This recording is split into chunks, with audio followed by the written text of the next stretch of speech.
José Manuel Sierra Milagros de Fe, un canal dedicado a compartir los mensajes y enseñanzas inspiradoras del pastor José Manuel Sierra. Aquí encontrarás reflexiones profundas sobre la fe, la esperanza y el poder de los milagros en la vida de los creyentes. A través de estos mensajes, descubrirás cómo vivir una vida cristiana plena, fortalecida por la gracia de Dios y el poder del Espíritu Santo. Quiero darles la bienvenida a esta reunión y agradecer a Dios por permitirnos estar juntos, aun con las limitaciones de la pandemia. Hoy leímos Mateo 24, 1-11, donde Jesús nos advierte sobre falsos profetas y señales del fin de los tiempos. Es vital mantenernos alertas ante enseñanzas engañosas y quienes pretendan hacerse pasar por Cristo. Incluso podrían presentarse milagros falsos. De ahí la necesidad de estudiar la palabra de Dios para discernir la verdad. Para impulsar este estudio, hemos organizado un concurso bíblico virtual, con preguntas sobre personajes y profecías clave, como el padre del rey David, el profeta que anunció el lugar de nacimiento del Mesías y la frase «vanidad de vanidades». Estas preguntas no solo ponen a prueba nuestro conocimiento, sino que también nos motivan a profundizar en las Escrituras para crecer en fe y sabiduría. Finalmente, oramos para que el Señor fortalezca nuestra madurez espiritual y nos use al servirle cada día, recordándonos la importancia de poner en práctica su palabra en nuestra vida cotidiana. Conocemos de sobra. Hemos anunciado por las redes sociales, por los canales de la iglesia, un test, un examen que vamos a tener todos en esta tarde, pero antes me gustaría llevarles al capítulo 24 de el Evangelio según San Mateo. Por favor, Mateo capítulo 24. Vamos a leer a partir del versículo 1. Y estas son unas palabras que el Señor Jesucristo le da a sus discípulos a raíz de una declaración que el Señor ha hecho en el templo de Jerusalén y que ha creado en ellos un cierto nerviosismo, una cierta preocupación por lo que el Señor acaba de anunciar. Arrancamos desde el versículo 1 de Mateo 24, donde leemos: cuando Jesús salió del templo y se iba, se acercaron sus discípulos para mostrarle los edificios del templo. Respondiendo él les dijo: ¿veis todo esto? De cierto os digo que no quedará aquí piedra sobre piedra que no sea derribada. Y estando él sentado en el monte de los olivos, los discípulos se le acercaron aparte diciendo: dinos cuándo serán estas cosas y qué señal habrá de tu venida y del fin del siglo. Respondiendo Jesús les dijo, escuchen estas palabras del Señor: mirad que nadie os engañe, porque vendrán muchos en mi nombre diciendo ¿qué significa la palabra Cristo? ¿Cómo se dice Cristo en hebreo? Ya lo hemos enseñado 1.000.000 de veces. Mashiach, que significa ungido. Yo soy el ungido, yo soy el Mashiach, el Cristo, y a muchos engañarán. ¿Qué les parece? ¿Con quién está hablando el Señor? ¿Con inconversos? ¿Con incrédulos? ¿Con idólatras? No, con sus discípulos. Y a sus discípulos le dice: ojo, mirad que nadie os engañe. Pero un discípulo de Cristo, un cristiano, puede ser engañado. Algunos dirán: no, a mí no me engaña nadie. Digo: ¿seguro? ¿Seguro que a ti no te engaña nadie? Entonces, ¿para qué le dice el Señor a sus discípulos: mirad que nadie os engañe? Porque pueden ser engañados. ¿O es que acaso a lo largo de la historia no ha habido discípulos de Cristo, predicadores, siervos de Dios, personas que se han desviado completamente de la sana doctrina y han arrastrado en su error a multitudes de personas, sí o no? Claro que sí. Cuando Pablo escribe las cartas a las diferentes congregaciones, muchas veces él expresa su preocupación por el hecho de que los cristianos no sean estorbados en su fe. Y les habla acerca de que esto es lo que hay que creer y esto no hay que creerlo y a esto hay que aceptarlo y esto hay que rechazarlo rotundamente. ¿Por qué? Porque el diablo quiere engañar a los hijos de Dios. Ya los del mundo ya están engañados. Ya los del mundo, ya Satanás lo tiene en el saco. ¿Sí o no? Ya son de él. Al diablo no le preocupan los inconversos. Al diablo no le preocupan los inconversos. Ya todos son de él. Porque estás con Cristo o estás sin Cristo. O estás conmigo o estás contra mí.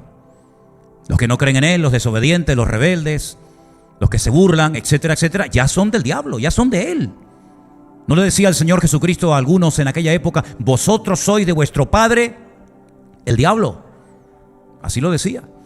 Estas palabras, estas exhortaciones no son para inconversos, porque los inconversos ya están engañados, ya están en el saco, en la lista del enemigo. Estas palabras se las dijo el Señor a sus discípulos en el Monte de los Olivos. Allí no había una enorme multitud, sino que eran sus 12 discípulos que estaban en el huerto de Getsemaní, preocupados por lo que recién acababa de decir el maestro, que no quedará piedra sobre piedra que no sea destruida, y aquello despertó en ellos un temor.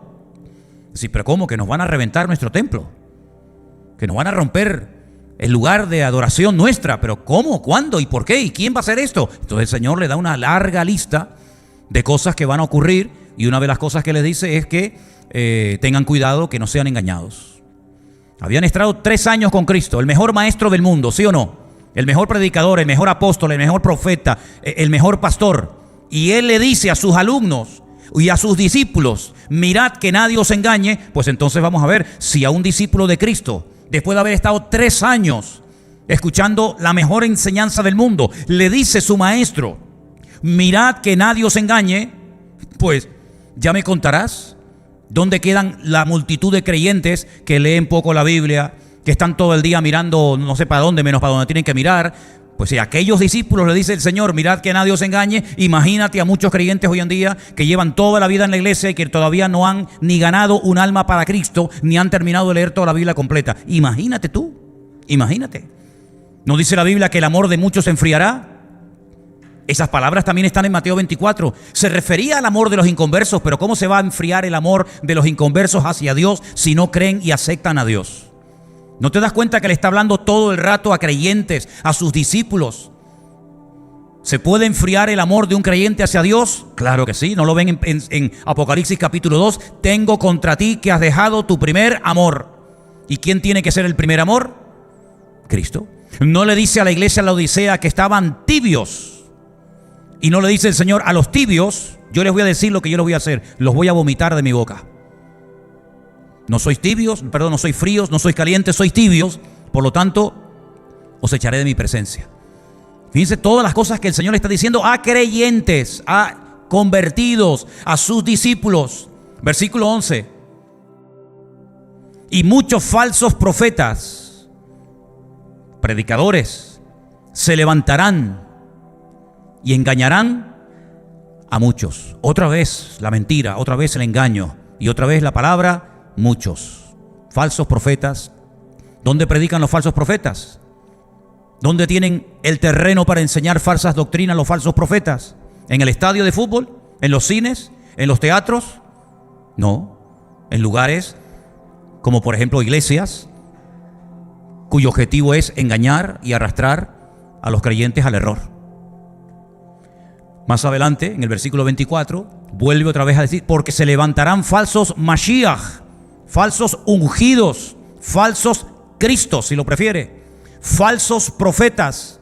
Y ahora añade un dato más. Por si fuera poco ya lo que venía diciendo, ahora otro dato más. Y harán grandes señales y prodigios. ¿Pero acaso un falso Cristo, un falso profeta, un falso Mesías puede hacer milagros? Algunos dicen: no, no puede ser. ¿No? ¿Y entonces eso qué significa? ¿Un falso Cristo, un falso profeta puede hacer grandes señales y prodigios, sí o no? Sí, porque si dicen no, entonces estamos llamando al Señor mentiroso. Estos falsos profetas, estos falsos ungidos o Cristos, harán grandes señales y prodigios. ¿Con qué objetivo? Pues otra vez volvemos a lo mismo: para engañar, si fuere posible, aún ¿a quién? ¿Y quiénes son los escogidos? ¿Usted es un escogido de Dios? ¿Sí o no? Yo quiero oír fuerte la respuesta, no los quiero ver dudar. ¿Usted es un escogido de Dios? Vamos a confirmar esto que acaban de decir con la palabra, a ver si es verdad o no. Escuchen esto. Y vosotros que no erais pueblo, ahora sois pueblo de Dios, real sacerdocio, nación santa, pueblo escogido por Dios. Luego somos escogidos por Dios, 1 a 1. ¿Sí o no? 1 a 1. Ponme el versículo 24 otra vez. falsos cristos, falsos profetas que harán señales, que harán prodigios, que harán maravillas de tal manera que engañarán, si fuere posible, aún a los escogidos. Ponga la palabra cristianos, ponga la palabra discípulos, todas encajan perfectamente. Entonces usted estudia Mateo capítulo 24 y otros pasajes de la Biblia y usted se va a dar cuenta que el objetivo de Satanás es robar la sana doctrina, robar la fe de los corazones de los escogidos, de los cristianos, de los hijos de Dios, de los que han conocido la verdad. Y podríamos hablar horas de esto. Solamente le voy a citar un versículo más. Pablo dice que el Espíritu dice claramente, sin género de dudas, el Espíritu dice claramente que en los postreros días, yo pregunto, ¿estamos en los postreros días, sí o no? ¿Están convencidos que estamos en esos postreros días? Los que no responden es que no quieren responder o que no saben. ¿Estamos en los postreros días, sí o no? Pues participe, mijo, participe, que no le vamos a cobrar dinero por decir sí o no. Participe. Algunos apostatarán de la fe. Y dice, escuchando a espíritus engañadores. ¿Y esos espíritus engañadores quiénes son? ¿Demonios? Algunos apostatarán de la fe. ¿Qué es? ¿Qué significa apostatar de la fe? Abandonar el camino verdadero. Yo no puedo abandonar algo que nunca tuve. Apostatarán de la fe, se apartarán de la verdad, se desviarán del camino verdadero. Y ahí sigue diciendo Pablo lo que esos espíritus malignos les van a decir. Por ejemplo, prohibirán casarse, ¿no? ¿No se ha prohibido casar a algunos cristianos que quieren servir al Señor a lo largo de la historia, sí o no? Hombre, y tanto, ¿verdad? Prohibirán abstenerse de alimentos que Dios creó para que con acción de gracias participemos de ellos. Se ha prohibido a lo largo de la historia del cristianismo comer ciertos y determinados alimentos en ciertos y determinados momentos del año, ¿sí o no? Bueno, mírenlo ahora, la semana pasada, algunos decían, uy, la carne no se puede comer. ¿Dónde dice eso la Biblia? Si precisamente Cristo durante la Pascua, lo que se llama la Semana Santa, si alguien comía carne, era Jesucristo. Entonces, ¿qué pasa? ¿Se cumple la palabra o no se cumple la palabra? No se pueden ustedes imaginar la cantidad de correos, la cantidad de mensajes que recibimos cada día. Priscila me comentaba el otro día que los correos son multitudinarios, porque a alguien por ahí se le ocurrió publicar un vídeo de un rabino de Israel que lo han reconocido como el Mesías. Y claro, los que no saben, los ignorantes, se llevan las manos a la cabeza diciendo, ¡ah! No me diga, hermano, pero si esto pasa todos los años. Pasa que ustedes, algunos no saben, pero pasa todos los años. El último fue Lubavitch, el viejito. El póster de él por todo Israel con la manita así levantada, un señor con sombrerito negro, y que lo esperaban con banderas, y la televisión dijo que viene el Mesías, bendito el que viene en nombre del Señor. Y venía Lubavitch, ¿verdad? El pseudo Mesías. Y en muchas sinagogas hay una fotografía enorme del viejito Lubavitch, que era el Mesías, y al final se murió. Le dio un infarto y se murió y no fue el Mesías. Y algunos están esperando que resucite. Y esto no fue hace mucho tiempo. Así que esto de que se levanten Mesías y ahora es sí y ahora no, esto no es nada nuevo. Pasa que los que no saben, los ignorantes, se llevan las manos a la cabeza. Porque dicen, ay hermano, mire que en Israel han levantado un falso Mesías. Y el año pasado a otro. Pasa que tú no lo sabes. Y hace 5 años a otro. Y están constantemente así. Porque ellos enseñan que todos los años y en cada generación nacen varios Mesías. Y ellos no lo saben. Y la gente tiene que decir, ay, tú eres el Mesías. Sí, tú eres el Mesías. Ah, que sí, sí, ya está, otro Mesías nuevo. Y así llevan 2000 años. ¿Quieren que les dé la lista de 15 o 20 falsos Mesías que ha habido desde el año 0 hasta hoy? Ni se imaginan ustedes, ni se imaginan la cantidad de cientos de falsos Mesías ungidos que se han levantado. Pero si ya lo dijo el Señor. Pero si es que yo no tengo que ver internet, yo no pierdo ni un minuto de mi tiempo viendo internet, créame. A mí me mandan todos los días vídeos, hermano, mire, vea este vídeo, hermano, escuche esta predicación. Digo, a mí no me manden nada porque yo no veo nada de lo que me mandan. Yo estoy muy ocupado con mi ministerio, yo tengo que organizar muy bien mi tiempo y todo lo que tengo que hacer cada día. Y yo no tengo tiempo que perder, que si un rabino allí en Jerusalén, que ahora es el Mesías. No, pero no es el Mesías, es el anticristo. Como si no tuviéramos una Biblia. Yo digo, ¿usted no lee la Biblia? ¿Sí o no? No tenemos la Biblia. Entonces usted sabe que ese no es el Mesías, ni es el anticristo. Ay, hermano, ¿y usted cómo dice eso? Pues porque llevo 40 años leyendo la Biblia todos los días. ese Señor no es ni el verdadero Mesías ni el anticristo. ¿Por qué? Porque la Biblia nos da unas características acerca de cómo va a ser el verdadero Mesías y cómo va a ser el falso Mesías o anticristo, y este señor y el otro y el otro y el otro no cumplen con ninguno de esos requisitos. Por lo tanto, a mí me da igual si lo nombran Mesías. Yo conozco a los que están detrás de eso. Yo conozco a Shalom Arush. Yo he estado en su sinagoga y he hablado con él. Yo conozco todo ese mover. Yo he estado en Mea Sharim muchas veces y he estado con toda esa gente y hemos ido a las casas de algunos rabinos a comer y me hablan de su Mesías, de cómo viene, de cómo es, de cómo esto, de cómo aquello. Pero a mí eso me resbala completamente, porque ese no es el Mesías verdadero. Ese no es mi Cristo el que va a venir. Ese es un Cristo inventado que ellos están levantando, y el anticristo tampoco lo es, porque la Biblia nos da cientos y cientos de detalles y de datos para reconocer al falso del verdadero y al verdadero del falso. Solamente es cuestión de leer la Biblia. Pero no pierdo ni un minuto de mi tiempo que la internet, que la página web, que no sé qué. Es que no me interesa, hermano. A mí no me interesa esas historias. Yo sé en quién he creído. Yo tengo la información exacta y correcta. Y yo desde el púlpito no comparto mentiras ni estupideces. Yo desde el púlpito comparto la bendita palabra de Dios y comparto verdades. Y las mentiras no me interesan, porque la Biblia dice que en los últimos tiempos algunos serán engañados. Pero si usted es miembro de esta iglesia, usted no puede entrar en ese juego. Usted no puede entrar en ese jueguecito. Los miembros del Centro Evangélico Vida Nueva tienen que tener características bien definidas y bien claras. Y una de ellas es un alto conocimiento de la palabra de Dios. Si usted no quiere convertirse en un discípulo de Cristo con un alto nivel de conocimiento bíblico, usted no puede ser nunca jamás miembro de esta iglesia. Porque en esta iglesia usted sabe que un énfasis tremendo que le damos ¿a qué es? A la palabra de Dios. Aquí no queremos neófitos, no queremos vagos, no queremos flojos, no queremos gente emocional. No, que Dios me habló, que el Espíritu me dio. Aquí no queremos gente así. Aquí queremos gente que vaya en serio, que se tome en serio su vida cristiana, que estudien y que lean la palabra de Dios. Y que cuando ustedes vean esas cosas, ustedes mismos le digan a esa gente lo mismo que yo les estoy diciendo a todos ustedes en esta tarde. Eso es falso, no pierdan el tiempo en esas cosas, invierta su tiempo en la verdad y en conocer y en servir al Señor. Eso es lo que tenemos que hacer. Perder el tiempo en tonterías y en vídeos, que este me dijo, que otro me dijo. Esa característica no es típica de un miembro de Vida Nueva. De otras iglesias a lo mejor sí, pero los miembros de esta congregación somos gente seria. ¿Cuántos dicen amén? No somos mequetrefes ni machangos que queremos entretenernos con jueguecito y con bobería. Somos gente seria, centrada en la palabra de Dios. Que la gente cuando lo vea diga, uy, cuidado que estos son de Vida Nueva. ¿Me está oyendo? Estos son de Vida Nueva. Estos son los marines. Estos son los boinas verdes del Evangelio. Estos conocen la Biblia, ¿eh? Estos no se andan con tonterías. Esa es una de las características que nosotros tenemos que tener. Somos serios en la palabra y de la palabra no nos movemos ni un milímetro. Hace años apareció, no por aquí, sino por otra iglesia que yo pastoreaba en Tenerife, un señor con un muchacho que me vino, quería hablar conmigo y al terminar el culto me dice, yo tengo una palabra para la iglesia. Le dije, ¿para cuál? Si no para esta, digo, no, aquí no. ¿Usted quién es? Dice, yo soy Jesucristo.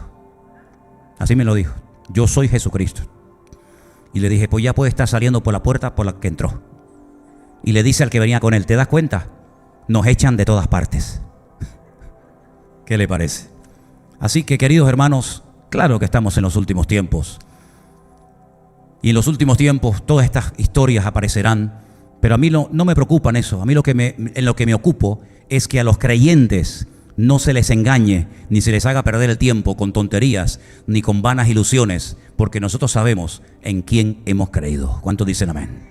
Gloria a Dios.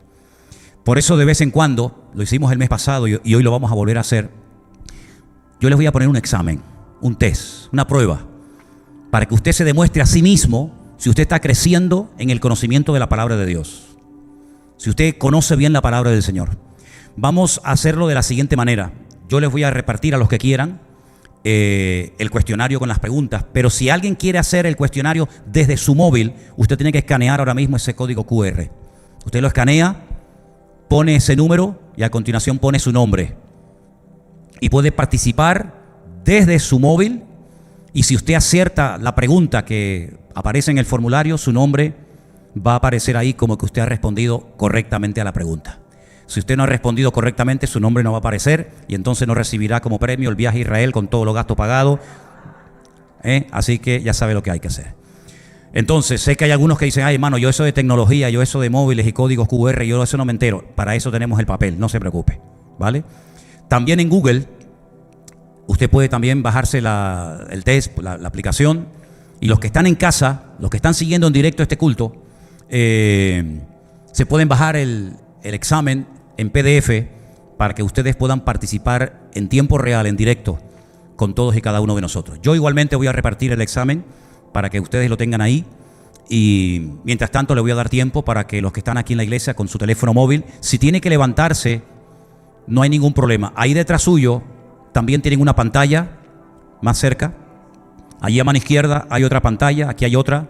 Detrás en la puerta de la iglesia hay otra pantalla. Hay varias pantallas donde usted, acercando su teléfono móvil, su celular, escanea el código con su cámara, introduce el código y pone un nombre. Y así, de esa manera, usted puede participar desde su teléfono. Pero si prefiere hacerlo con el papel en la mano, ahí lo tiene. Los hermanos que están en casa pueden imprimirlo y vamos a comenzar en esta tarde esta prueba, este test, que es un poquito más difícil que la del otro día, porque, hombre, tenemos que profundizar un poquito, ¿vale? Y entonces, al final, vamos a ver quiénes han acertado o quiénes no, ¿sí? Me imagino que a muchos les faltará bolígrafo, pero bueno. Faltan algunos por el papel. ¿Algunos quieren? ¿Sí? Tal vez, Raúl, le puedes echar a Edison para ir repartiendo más rápido el examen aquí a los que están en la iglesia. Queremos animar a todos los que están en casa en esta tarde, reunidos en este momento juntamente con nosotros, para hacer el examen. Sí, está bien, pasa que cuando me veo por un lado se va. Es cuando me muevo hacia la izquierda. ¿Vale? ¿Quieren que use este? ¿O seguimos con este? Sí, es cuando me muevo. Ya lo tengo controlado. Muy bien, hermanos. Vamos a... Déjame una cuando puedas. Vamos a disfrutar, vamos a aprender mucho de la palabra del Señor en esta tarde con este examen, esta prueba, que a usted le va a demostrar cuánto sabe de la palabra. Los que tienen el código Q ya escaneado en su móvil, ponga el nombre para que usted pueda ver en la pantalla si ha acertado o no. Cuando me digan arriba, arrancamos. Espero instrucciones de parte de los técnicos, para que podamos disfrutar en esta tarde de esta nueva prueba. Todos esos están anotados. Wow. Bueno, muchísimos de ustedes lo escanearon. Ahí están los nombres. Muy bien. Primera pregunta, ¿les parece? Primera pregunta. ¿Quién fue el padre del rey David? Tienen 3 respuestas y empieza el tiempo a correr. ¿Samuel, Isaí o Natán? Ven en la pantalla, los segundos van avanzando. Ustedes están respondiendo. Quedan 8 segundos. 7, 6, 5, 4, 3, 2, 1. Tiempo. La respuesta correcta, ¿cuál era? Isaí, efectivamente. La respuesta correcta era la letra B. ¿Cuántos han acertado? 14. 11 fallaron y 1, ¿qué pasó? No respondió. 14 de los que están aquí en la sala han respondido correctamente. 11 erraron. No sé qué nombre pusieron, pero la respuesta correcta era Isaí. David, hijo de Isaí. Pregunta número 2. Ahí va la puntuación. Pregunta número 2. ¿Qué profeta reveló el lugar del nacimiento del Mesías, del Señor Jesucristo? ¿Isaías, Miqueas o Joel? ¿Qué profeta dijo el Mesías nacerá en Belén de Judea? ¿Qué profeta fue? Recuerden, no pueden hablar, por favor, hermano. Es algo personal que ustedes tienen que hacer ahí. Ok. La respuesta correcta era el profeta Miqueas. Respuesta C. Miqueas fue el profeta que profetizó que en Belén de Judea nacería el Mesías. Ahí tienen ustedes los aciertos y los errores. Algunos han fallado, no sé qué han respondido, pero Miqueas. Pregunta número 3. ¿Cómo se llamaban los 3 amigos del profeta Daniel? Leví, Zabulón y Rubén, Sencan y Jafet, o Ananías, Misael y Azarías. ¿Cómo se llamaban los 3 jóvenes que también los metieron en el horno de fuego en Babilonia, que eran amigos del profeta Daniel?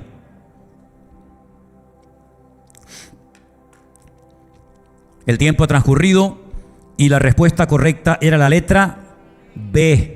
Exactamente, Ananías, Misael y Azarías. Lo que pasa es que la gente menciona el nombre que le puso Nabucodonosor, que era Sadrat, Mesat y Abednego, pero eso no eran sus nombres verdaderos.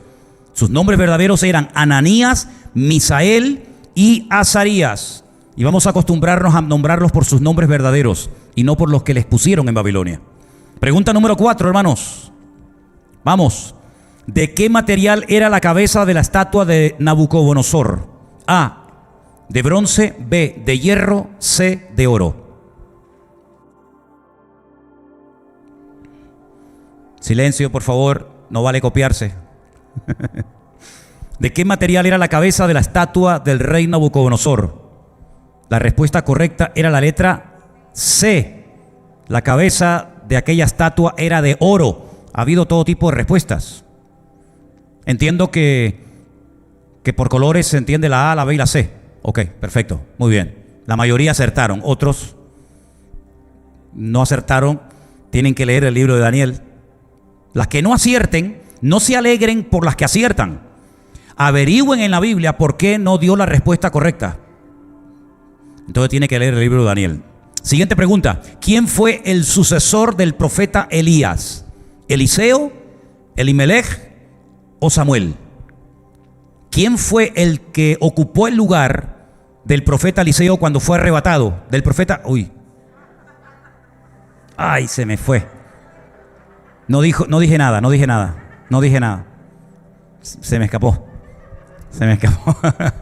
¿Qué dije? Era Eliseo.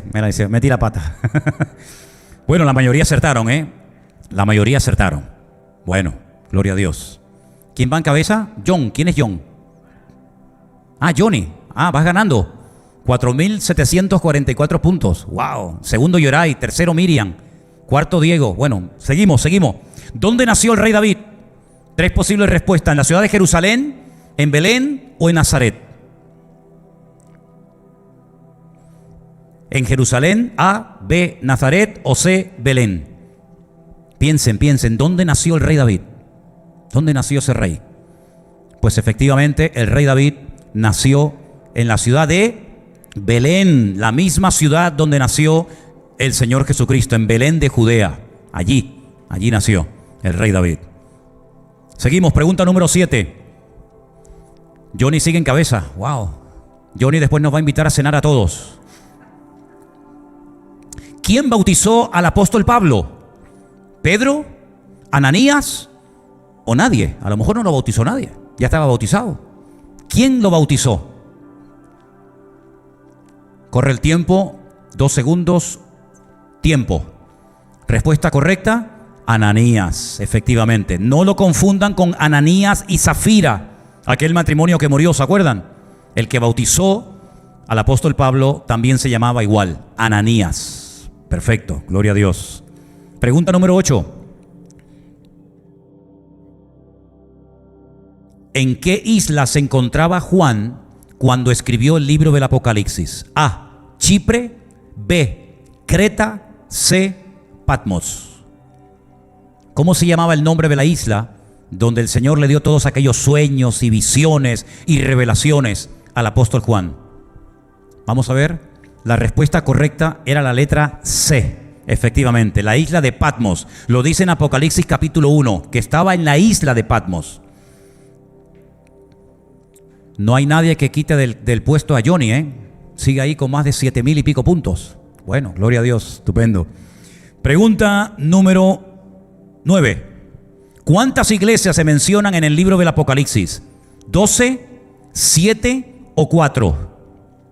Piensen, ¿cuántas iglesias se mencionan? Muchos veo que están respondiendo con el teléfono, ¿verdad? ¿Sí? Respuesta correcta, ¿cuál sería, hermanos? La letra B, es decir, 7 iglesias. 7 iglesias se mencionan en el libro del Apocalipsis. Muy bien.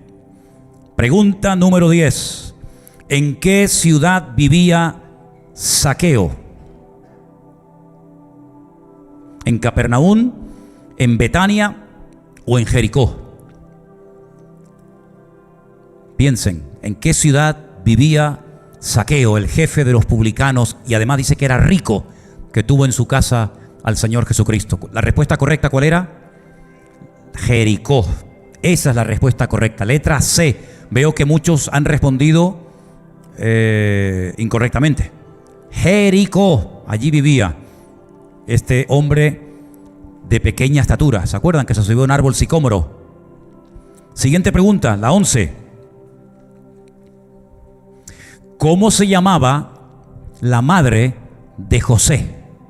No de José, el padre de Cristo, sino de José, el hijo de Jacob, para que me entiendan. ¿Cómo se llamaba la madre de José?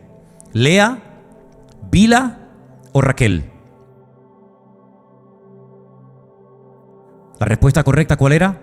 La letra C. Raquel era la esposa amada del patriarca Jacob, que tuvo 2 hijos, José y el otro, ¿cómo se llamaba?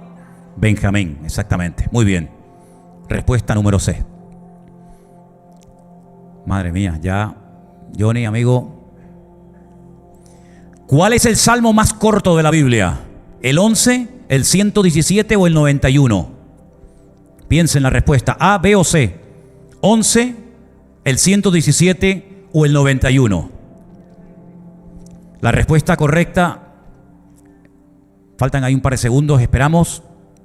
Ahora, exactamente, 117. Ese es el salmo más corto de la Biblia, que es una canción que se cantó durante años en las iglesias evangélicas. Alabad al Señor, naciones todas, pueblos todos, alabadle porque ha engrandecido sobre nosotros su misericordia. Esa era la respuesta. Muy bien. Pregunta número 12. ¿Quién dijo estas palabras? Vanidad de vanidades. ¿Salomón, David o Jeremías?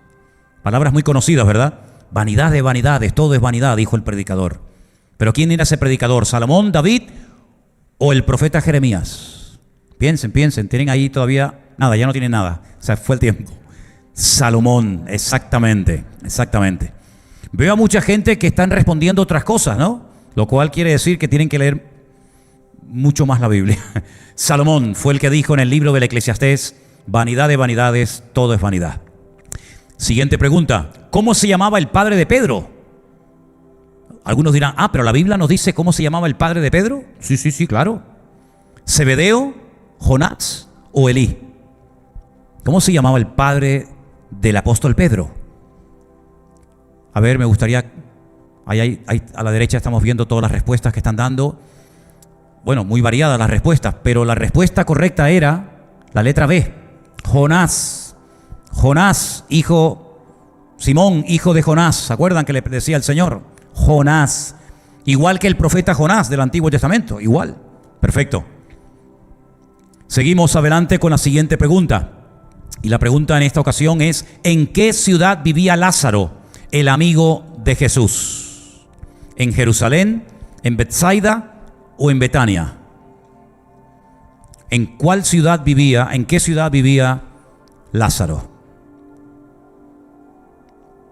La respuesta correcta a esta pregunta era la letra C, efectivamente, en Betania. Una localidad, una población muy cerca de Jerusalén, pero no era Jerusalén, se llamaba Betania. Ahí vivía Marta, María y Lázaro. Muy bien, hermanos. Bueno, ya nos quedan menos preguntas. La siguiente sería, ¿a quién le dijo Jesús, hombre de poca fe, por qué dudaste? ¿A quién le habrá dicho el Señor esas palabras? ¿Le suena, verdad? Hombre de poca fe, ¿por qué dudaste? ¿A Felipe, a Pedro o a Juan? A ver, ¿a quién se lo dijo? La respuesta correcta es la letra B. Se lo dijo a Pedro cuando se hundió en el mar, ¿se acuerdan? Señor, sálvame. Y entonces el Señor lo sacó y al llegar a la barca le dijo: ¿por qué dudaste, hombre de poca fe? A Pedro, efectivamente. Bueno, seguimos adelante. ¿Cuál es la recompensa a los de limpio corazón?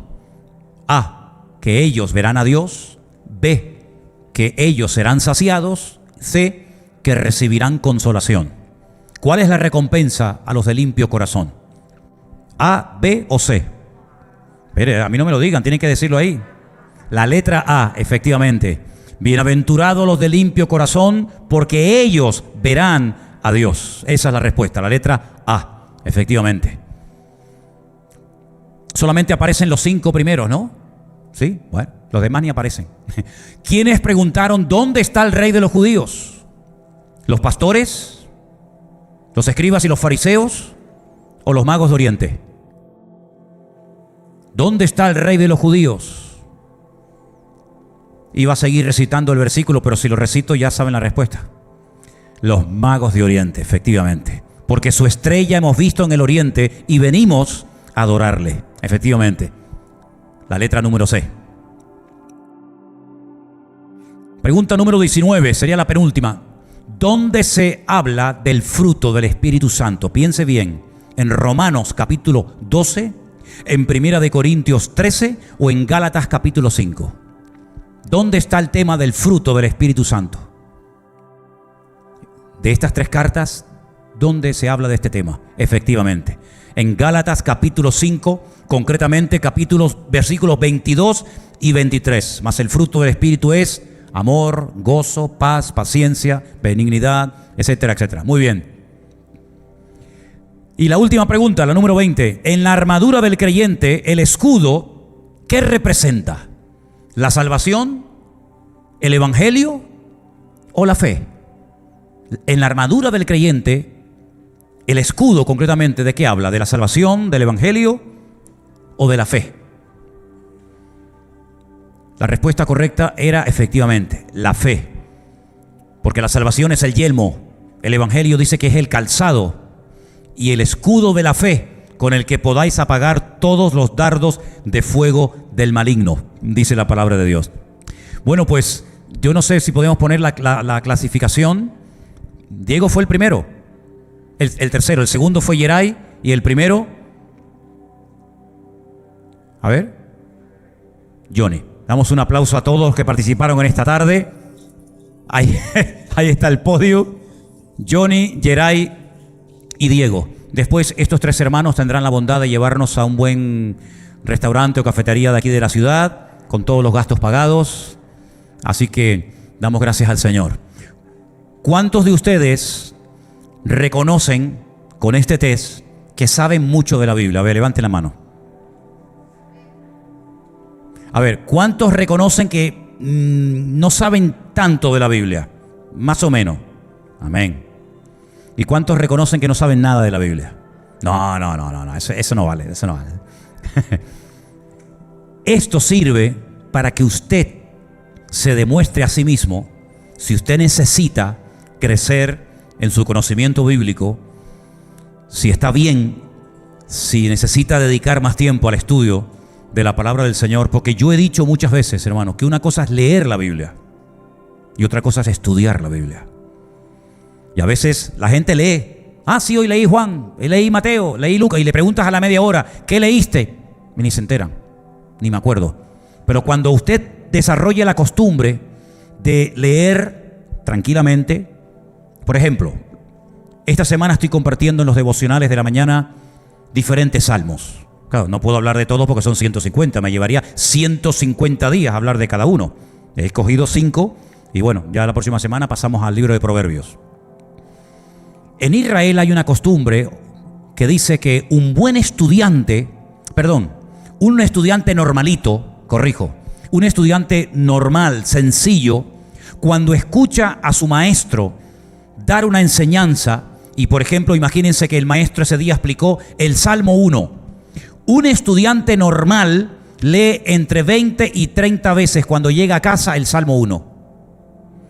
Un estudiante mucho mejor de 50 a 70 veces. Y un buen estudiante de 100 veces para arriba.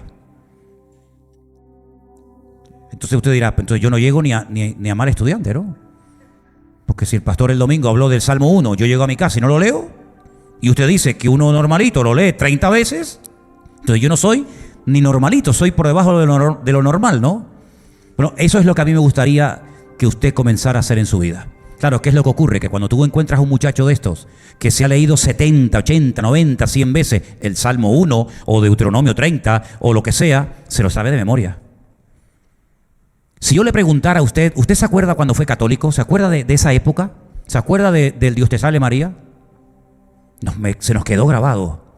Se nos quedó grabado. Lo repetíamos y lo repetíamos y lo repetíamos. Y a base de repetir, se te quedó grabado. Si usted tuviera la costumbre de decir, bueno, ¿el pastor de qué predicó el domingo? Bueno, el texto principal fue, por ejemplo, Mateo 18. Cuando usted llega a casa, yo voy a leer 20 veces el capítulo 18 de Mateo. Yo le aseguro a usted que algo se le tiene que quedar. Si además de leer, de escuchar, de escribir lo que usted ha leído, usted va a poder superar esa excusa que muchos tienen, que dicen, no, es que a mí no se me quedan las cosas que oigo. No tengo memoria. No tiene memoria porque no la ha usado. Porque si usted ejercitara la memoria, claro que la puede desarrollar. Lo que pasa es que no es en un día ni dos. Pero si usted se acostumbra a leer y a leer y a leer y a leer y a leer y a leer. Miren, yo por ejemplo tengo una costumbre, les voy a decir algo. Algo que yo hago personalmente hace años. Yo todos los sábados leo el salmo que toca el sábado, el Shabbat. Además lo dice la Biblia. Salmo para el día de reposo. ¿Cuál es? El 92. Yo todos los sábados por la mañana, cuando me levanto, yo leo el Salmo 92. Bueno, ya me lo sé de memoria. Te lo puedo decir de atrás para adelante, de adelante para atrás. ¿Por qué? Porque lo he leído tantas veces que a base de repetir y repetir y repetir, la palabra queda. Y algunos dirán, bueno, ¿y esto para qué sirve? ¿Qué para qué sirve? ¿Usted no ha leído ese versículo que dice, el Espíritu Santo recordará en la misma hora lo que debéis decir? Recordará, no dice revelará. Hay algunos que se mueven en el campo de la revelación. No estudian, no leen, son unos flojos, son unos vagos, pero el Espíritu me va a revelar. ¿Qué le va a revelar a usted, amigo? El Espíritu Santo le va a recordar lo que yo les he dicho. ¿Y cómo puedo saber lo que Él me ha dicho? Leyendo la palabra, y leyendo, y estudiando, y ahora para arriba, y ahora para abajo. Es que esta palabra no la entiendo. Vaya a un diccionario. Vaya a un diccionario y busque la palabra. Es que yo no sé lo que significa la palabra impío. Pues búsquela en el diccionario. Y eso de transgresión, prevaricación, yo no sé lo que significa eso. Vaya al diccionario. No tengo, vaya a Google. Vaya al internet. Es decir, eso es mostrar interés. Eso es mostrar interés por la palabra, por el conocimiento de la palabra. Y en un año, en 2 años, permítame la expresión, usted va a ser un máquina. Usted va a saber un montón de la palabra. Y cuando vea estas cosas que les acabo de mencionar de internet, o cuando vean o oigan alguna conversación, usted dice, eso no es de Dios. ¿Por qué? Eso no es de Dios. ¿Por qué? Porque aquí dice esto, esto. Yo le hago una pregunta a todos ustedes. Piensen la respuesta, ¿eh? Esto no entra dentro del examen. Cuando Jesús estaba en el desierto, ¿quién le vino a tentar? ¿Quién? Satanás. Vale. Dígame una respuesta que Satanás, o una respuesta que el Señor Jesucristo le dio a Satanás en el desierto. Dígame una si se acuerda. La primera que le venga a la cabeza. No solo de pan vivirá el hombre, sino de toda palabra que sale de la boca de Dios. Pero antes dijo, escrito está. Vale. Mi pregunta es, ¿Cristo llevaba en el bolsillo una Biblia? ¿Un Nuevo Testamento? ¿Un librito de Salmos? No. Cuando el apóstol Pedro se levanta en el día de Pentecostés, Hechos capítulo 2, y dice, un momento, escuchen, atentos. Nosotros no estamos borrachos como vosotros suponéis. ¿Se acuerdan que lo dijo? Son las 9 de la mañana. Se ve que en aquella época nadie se emborrachaba a las 9 de la mañana. Si hoy en día tuviera que predicar Pedro, a lo mejor diría, bueno. Pero se ve que en aquellos tiempos nadie se emborrachaba a las 9 de la mañana. Yo les conté muchas veces que cuando bajábamos del Monte de los Campitos después de orar a las tantas de la mañana, entramos a un bar a tomarnos un café y un borrachito que estaba allí me dijo, maestro, ¿me puede decir la hora? Y le dije, las 8 en punto de la mañana. Y me dice, pero las 8 de la mañana, las 8. Y me dice, ¿pero de la mañana o de la noche? Digo, no, hombre, como era de noche, él pensaba que serán las 8 de la noche. Pedro dijo, son las 9 de la mañana, no estamos ebrios. Esto es lo dicho por el profeta Joel. Y entonces cita un pasaje enorme, dice, en los postreros días, dice el Señor, que derramaré mi Espíritu Santo sobre toda carne. Vuestros jóvenes verán visiones, vuestros ancianos soñarán sueños. Y uno dice, pero tenía un Nuevo Testamento, tenía una Biblia, Pedro, en la túnica. ¿Cómo fue capaz de citar casi un montón de versículos de memoria. Porque precisamente se los sabía de memoria. Se los sabía de memoria. El etíope eunuco, cuando va por el desierto, como él no sabía la escritura, él la tenía que ir leyendo. Y Felipe se le acerca y le dice: ¿entiendes lo que lees? Dice: no, no lo entiendo. Entonces se le acercó y le predicó la palabra. Hay gente por ahí, hay iglesias, hay ciertos sectores del mundo evangélico que dice que no hace falta estudiar, que el Espíritu te va a revelar en el momento preciso cuando te pares detrás de un púlpito a predicar la palabra. Yo no me congregaría en una iglesia donde hay un pastor que es un vago para el estudio de la palabra. ¿Usted qué hace en todo el día, caballero? ¿Usted qué hace? Usted se levanta por la mañana y si usted no estudia ni lee la palabra, ¿usted qué hace? ¿Jugar a la PlayStation? ¿Hacer el idiota todo el día? Yo quiero estar bajo la cobertura de un pastor que sabe de la palabra, que dice: no, eso no es de Dios, eso sí es de Dios, esto ahora... Yo quiero estar bajo la cobertura de un hombre que domina la escritura. Yo no me voy a poner en las manos de un médico que dice: mire, yo sinceramente le digo, yo no tengo mucha experiencia, pero vamos a ver si tocando por aquí... Usted dice: no, yo me levanto y me manda a mudar. Y voy a poner yo en las manos de un médico que esto es un desastre, una temeridad. Bueno, entonces, ¿por qué buscamos siempre el mejor médico, la mejor opinión médica, el mejor abogado, la mejor autoescuela para sacar el carné, la mejor universidad para que la niña tenga una carrera el día de mañana, el mejor hombre para casarme con él? Usted no busca cualquier mequetrefe por ahí. Usted dice: no, yo quiero el príncipe. Póngale el color que quiera. Sí, siempre buscamos lo mejor, la mejor casa para vivir. Hombre, si tiene un jardincito, mejor que si tiene una habitación más. Siempre buscamos lo mejor. Y después resulta que para las cosas del Señor nos conformamos con la mediocridad y nos conformamos con cualquier cosa. Pues no, Señor. No, Señor. Y tenemos lo mejor, que es la palabra de Dios. Y el Señor dijo: escudriñarla. Es que es un mandamiento bíblico. Es que no es una proposición, no es una sugerencia. Bueno, chicos, a ver qué opinan. Vamos a poner la votación. Atentos. Tienen que leer todos los días la palabra y estudiarla. Respuesta A: no me da la gana. Respuesta B: ya veremos. Respuesta C: tienes razón, Señor. No, eso no es así. Son imperativos, son órdenes que el Señor ha dado. Pablo está en la cárcel a punto de que le corten la cabeza, a punto de dar su vida por Cristo, y le pide a Timoteo que le lleve los libros. Pero Pablo, si te van a matar, pero hasta el último momento quiero estar leyendo. Tráeme los pergaminos que dejé en la casa de Carpo.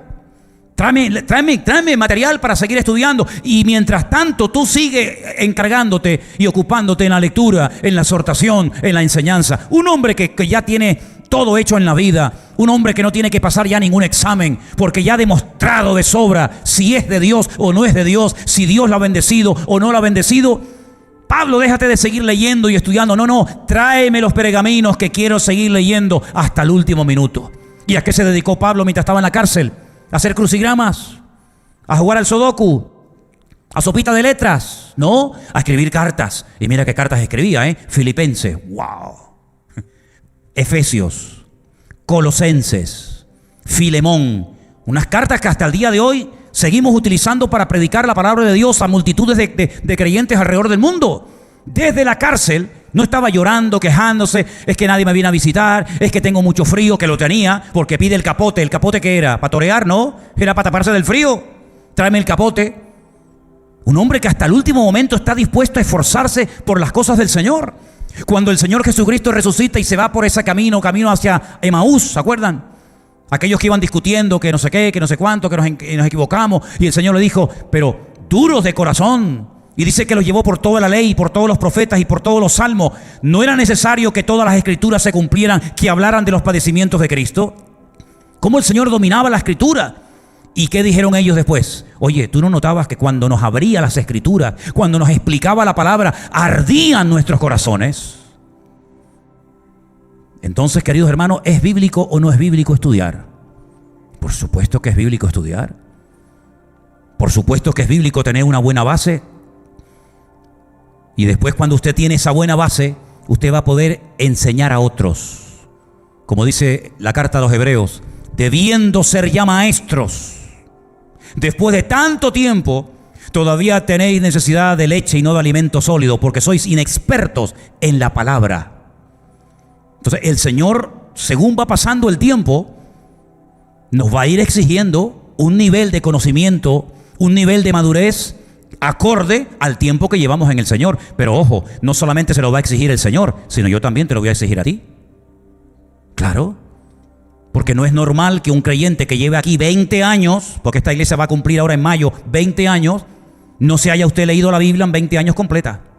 Eso no puede ser. Eso no puede ser. Por lo tanto, el estudio de la palabra de Dios no es una opción, es una obligación, es un deber, es una responsabilidad de todo hijo de Dios. Estudiarla, memorizarla, compartirla. Y por eso estas pruebas, estos tests, a usted le demuestran, dice, ¿cómo puede ser que yo no sepa cómo se llama el padre David? ¿Usted sabe dónde vive usted? ¿Usted sabe dónde ha dejado aparcado el coche? ¿Usted sabe su número de carnet de identidad? ¿Usted sabe cuánto dinero tiene en el banco? ¿Usted sabe cuánto debe? ¿Y cómo puede ser que tengamos memoria para todas estas cosas y luego para la Biblia y para las cosas de Dios no tenemos memoria? ¿Cómo puede ser que una persona esté 2 horas y media, bueno, 2 horas y media en algunas películas, porque hay otras que empiezan y no sabes cuándo termina? ¿Cuántos han visto Ben-Hur? Ben-Hur dura 4 horas, me parece, ¿no? ¿Y la entendió? ¿Y lo que el viento se llevó? ¿Han visto la película de lo que el viento se llevó? Que no sabemos lo que se llevó el viento, pero algo se habrá llevado. 4 horas. Titanic, te digo yo, 3 y media. Y ya sabemos antes de empezar la película cómo va a terminar, que se ahogan todos. Entendemos todo. Este es el malo, este es el chico, este se enamoró, este le está engañando, este es el ladrón, este es el bueno, este es el malo. Y después hay algunos que leen la Biblia y dicen, la leí y no la entendí. Pues eso no es de Dios. Eso es un bloqueo espiritual que se va a base de martillazos y martillazos y martillazos y golpe con la palabra de Dios. Y llegará un momento cuando usted ponga en acción todo esto, que llegará un momento que pasará el milagro, que se le va a abrir la mente, créame, es así. Se le va a abrir la mente y se va a levantar una mañana y dice, yo recuerdo todo lo que leí ayer. Entendí todo lo que leí. Y hace una semana, hace un mes, no me pasaba, porque usted está ejercitando las neuronas, usted está despertando el cerebro, usted le está dando actividad a su mente. ¿Por qué hay tanta gente enferma de la cabeza? Porque la llenan de basura. ¿Por qué hay tanta gente que pierde la cabeza? Porque no tienen ocupación y se dedican a lo que nunca tenían que haberse ocupado. Ayer escuché las declaraciones de una doctora que dice, yo durante años he diagnosticado a un montón de gente y le he dicho, usted lo que tiene es una depresión. Pero dijo algo muy interesante esta doctora ayer y dice, a partir de ahora voy a comenzar a diagnosticar a mucha gente y a decir, como resumen, como conclusión, lo que usted tiene es su mente vacía. Y me llamó la atención aquello, porque la Biblia habla mucho de la mente, ¿sí o no? La Biblia dice que tenemos que tener la mente ¿de quién? De Cristo. ¿Se puede llegar a tener la mente de Cristo? Hombre, si me dice la Biblia que tengo que tener la mente de Cristo, se da por cierto que podemos llegar a tener la mente de Cristo, pero lógicamente nos falta mucho, porque llegar a pensar como Cristo, llegar a sentir como Cristo, llegar a vivir como Él, es posible. Y tenemos todos estos años, los que hemos tenido hasta ahora, para aprender. Y quiero terminar diciendo algo. Nosotros el año pasado, cuando estuvimos confinados, todo el mes de marzo y todo el mes de abril, yo sentí en mi corazón y lo sigo creyendo, porque ese tiempo en mi vida les aseguro que marcó un antes y un después. Y no lo digo como una frase hecha, fue así. Yo sentí en mi corazón que Dios estaba probando a la iglesia, pero no solamente a esta, sino a toda la iglesia sobre la faz de la tierra, ¿sí o no? Dios le estaba pasando un examen a la iglesia, a ver cómo reaccionamos ahora sin dinero, a ver cómo reacciona esta sin cultos, a ver cómo reacciona el otro sin la guitarrita, a ver cómo reacciona este sin escuela dominical, a ver cómo respondemos ante las pruebas, ante la muerte, ante la falta de trabajo, ante la crisis, a ver cómo responde la iglesia. Y muchas cosas aprendimos, ¿sí o no? Hombre, que sí aprendimos. Hombre, yo aprendí clarísimo que el Señor ama a esta iglesia con locura, porque lo que Dios ha hecho en este tiempo, si Dios no nos amara, eso no lo hace nadie. Y Dios nos ha demostrado su fidelidad de una forma impresionante. Y el que no lo vea es porque está ciego o tiene el corazón de piedra.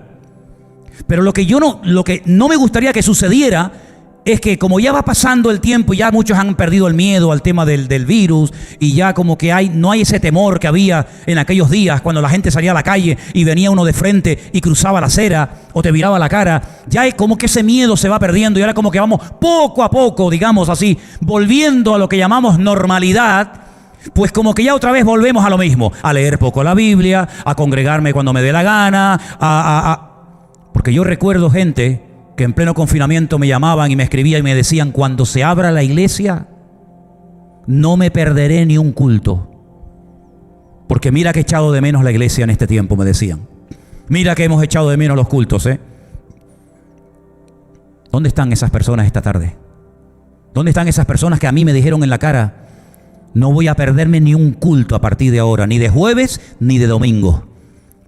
Porque ha sido muy duro el no poder congregarme con mis hermanos durante meses. ¿Dónde están? ¿Dónde están? ¿Qué les parece? Tengo temor de que algunos vuelvan otra vez a retroceder.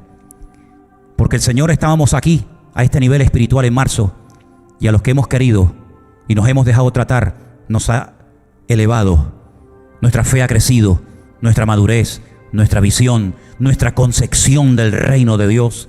El darte cuenta que estás predicando aquí, sí, ¿a cuánto? A los que sea, pero saber que detrás de esas cámaras hay miles y miles, hay ancianos, hay niños, hay gente muriéndose de cáncer, hay matrimonios que se están peleando y pueden reconciliarse después de escuchar una predicación.